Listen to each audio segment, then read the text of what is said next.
Bismillahirrahmanirrahim. Bismillah wa salatu ala rasulillah. Aujourd'hui, nous allons voir comment faire le branchement d'un moteur électrique monophasé 4 fils avec un condensateur permanent.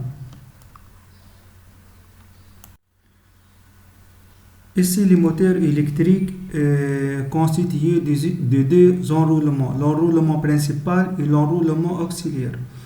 On donne au enroulement principal 220 volts. Donc, comme vous voyez ici, nous avons donné 220 volts entre les fils rouges et les fils verts.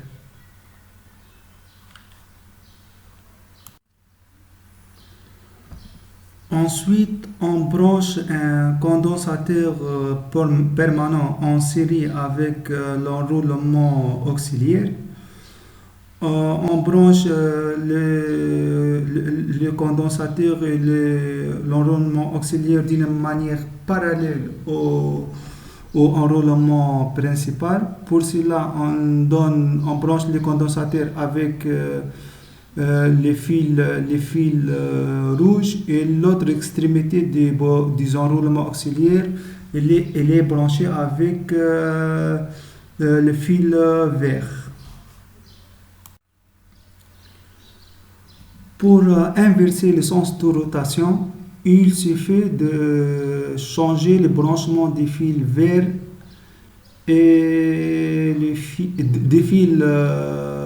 bleus et les fils mauves. Les mauves maintenant est branché avec le fil vert d'enroulement principal et les mauves il est branché au condensateur permanent.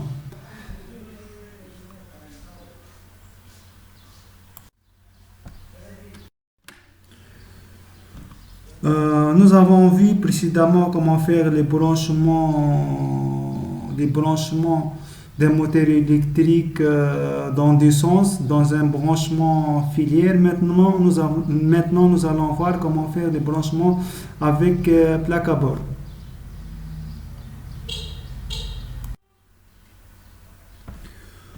Dans le sens 1, on branche l'enroulement principal entre la borne U1 et U2 et on lui donne comme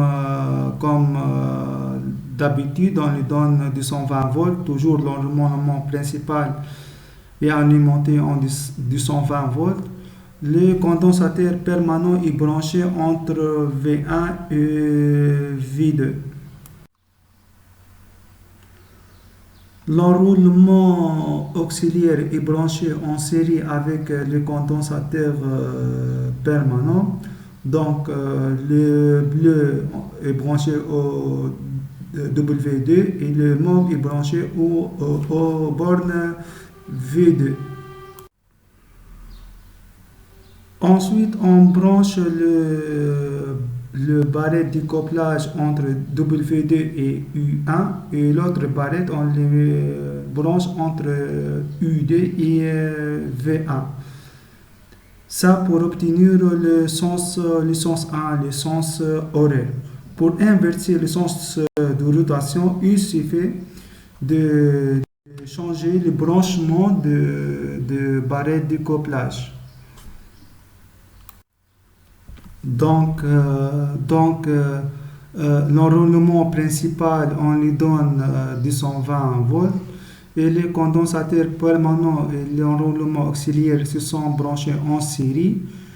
Et tous les deux, le condensateur permanent et l'enroulement auxiliaire sont branchés en parallèle au enroulement principal. Merci pour votre attention.